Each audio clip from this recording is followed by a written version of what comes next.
దేవుడు ఎవరో కనుక్కోవాల్సిన ప్రయత్నం చేయాల్సింది మానేసి అవన్నీ పక్కన పెట్టేసి ఆయన అట్లా ఈయనట్లా మల్లెపూలు పెట్టుకోదు, లేదంటే మందు అవుతారు, లేదంటే పైసలు కొట్టండి, ఫోన్ పే కొట్టండి, జీపే కొట్టండి, తాజ్ టూచ్ ఏందన్నట్టు మరి ఇది?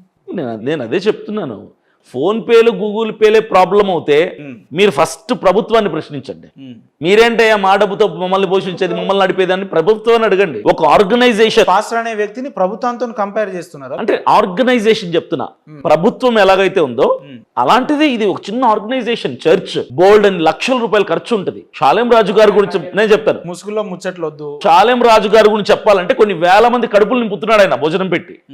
ఎక్కడి నుంచి వస్తుంది డబ్బులు? ఇదే పాస్టర్లు నా చర్చిలలో చాలా మంది అమ్మాయిలు కడుపులు చేస్తున్నారు. అది కూడా మాట్లాడండి మీరు. వాళ్ళని పట్టుకొని రోడ్డు మీదకి లాగి తన్నండి, అలాంటి వాళ్ళు మాకు కూడా అప్పచెప్పండి, వాళ్ళు తీసుకెళ్లి జైల్లో పెట్టిస్తాం. ఎంతమంది చూస్తలేరు మీరు? రోజుకి ఎన్ని సమస్యలు సాల్వ్ చేస్తున్నారు మీరు? పాస్టర్లలో కూడా దొంగలు ఉన్నారు, హైందవ పెద్దల్లో దొంగలు ఉన్నారు, అన్ని రంగాల్లో దొంగలు ఉన్నారు.